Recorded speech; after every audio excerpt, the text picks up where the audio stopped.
From Metsmerized Online, the New York Mets entered the 2024 season with a brand new top catching prospect for the first time since the 2017 season.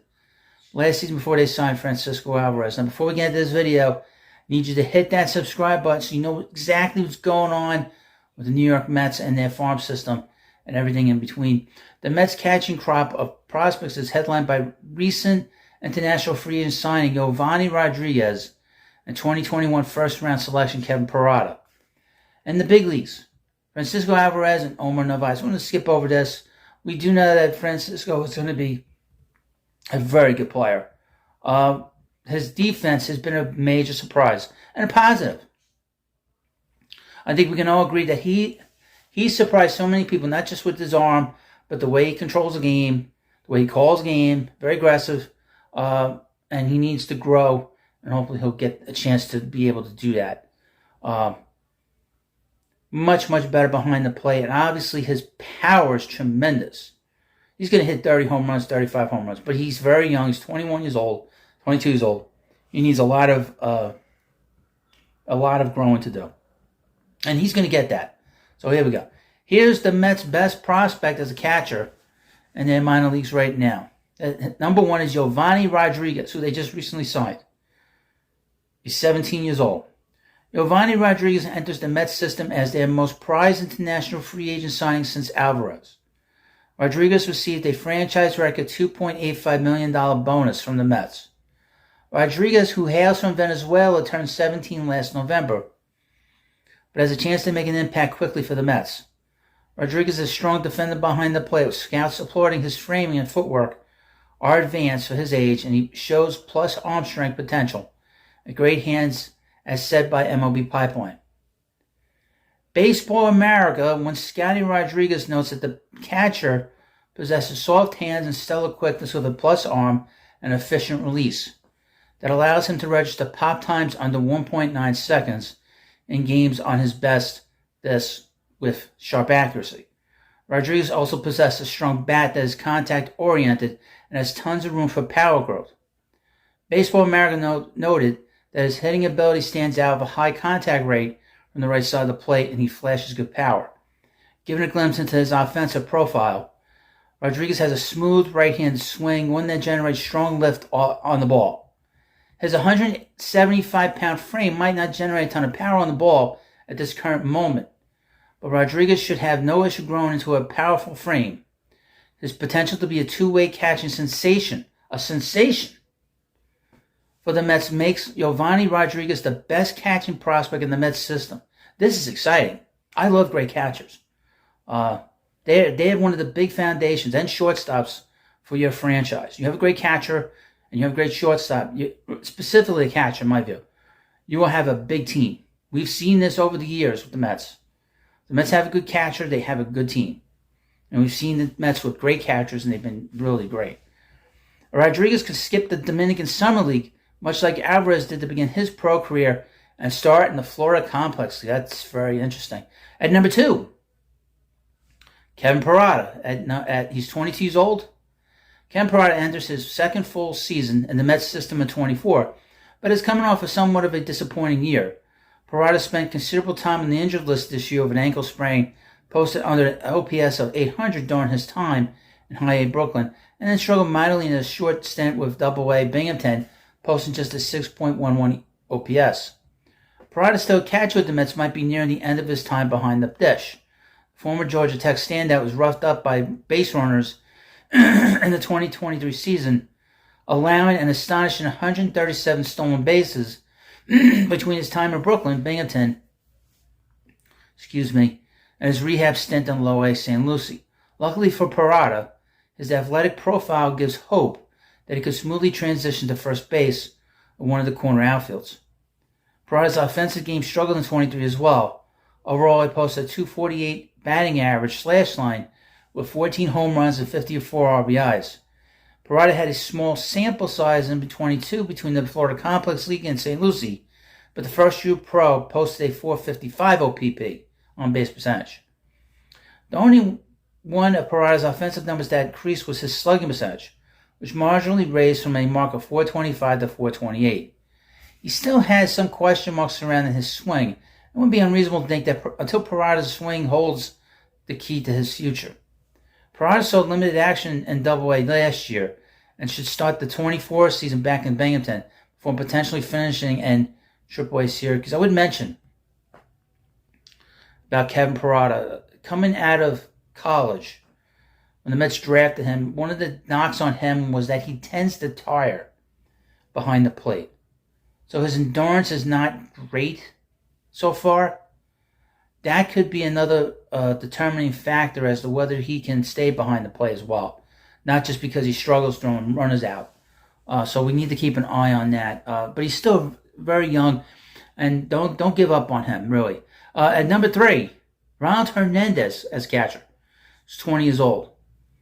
Hernandez came to the Mets last year on July 28th that signaled they were ready to sell. Hernandez came from the Marlins with infielder Marco Vargas in exchange for veteran reliever David Robertson.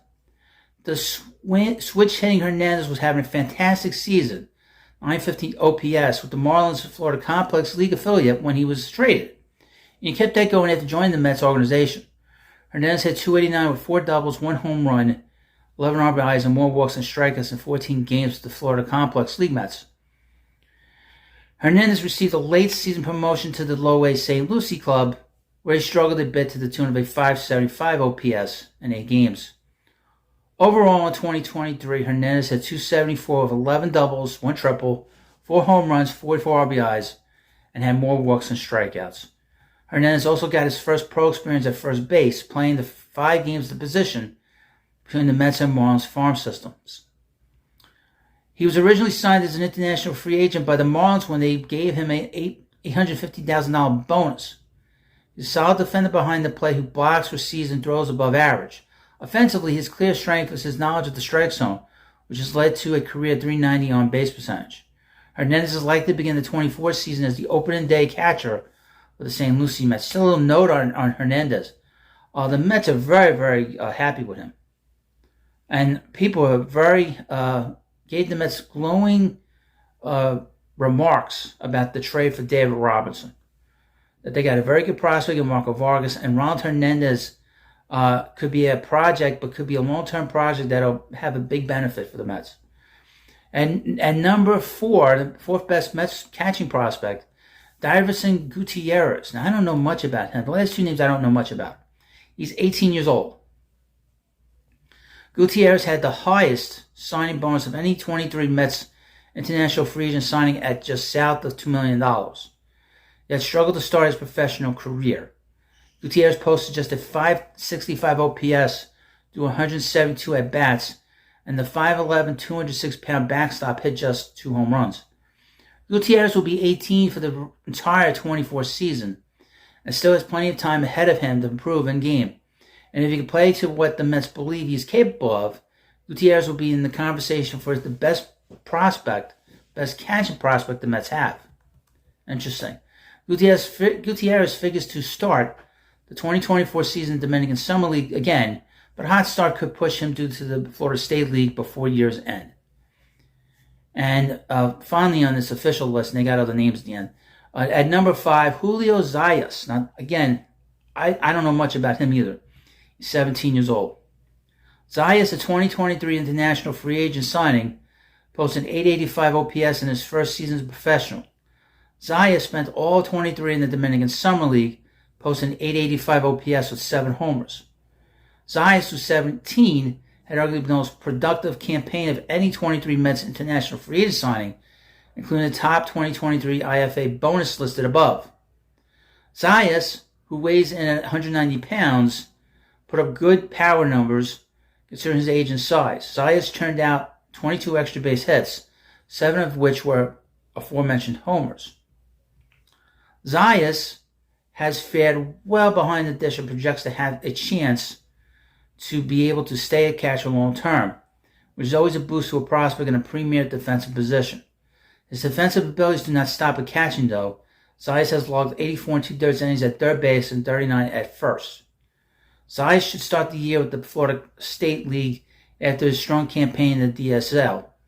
Zayas, having produced similar results, could see his way to Port St. Lucie to receive some run with the low A squad. Okay. Now, here's an honorable mention. Again, another guy I don't know much about. Christopher Suero, 19 years old. Suero, a Bronx native of New York, turned in a strong 2023 campaign after struggling his first year as a professional in 22. Suero only appeared in 22 games but posted a line of .281, which came out to an OPS of .891 with 3 homers. Suero put up a .692 OPS in 22. So a stronger 23 boosted his stock enough to wind up on the back end of this list. Suero could make a push to start with the low-A St. Lucie Mets, a strong spring camp. He played 22 games in Port St. Lucie with the Florida Complex League last year.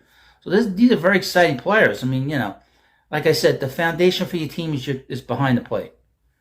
You have a strong catcher, you have a very good chance to be a very good and very strong organization. To give you a couple examples, Yadi Molina was with the Cardinals all those years. The first year he leaves the Cardinals, they're not a playoff team. They struggle.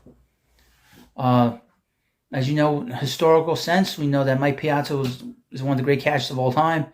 Look how good the Mets were during those years when he was in his prime. Gary Carter is another one. Hall of Fame player, gave them Hall of Fame production the first 2 years, and they won the World Series. Now we can sort of debate what's been going on behind the play of the last 10 years, in particular with Travis d'Arnaud. A lot of injuries there. But to have a strong catcher is extremely important. I can come up with other examples for you, but that's why it's so important for us to talk about the catching position and, of course, the shortstop position as well. So, let me know what you think about this video. Of course, please subscribe to Prospect Hut, and I'll see you later.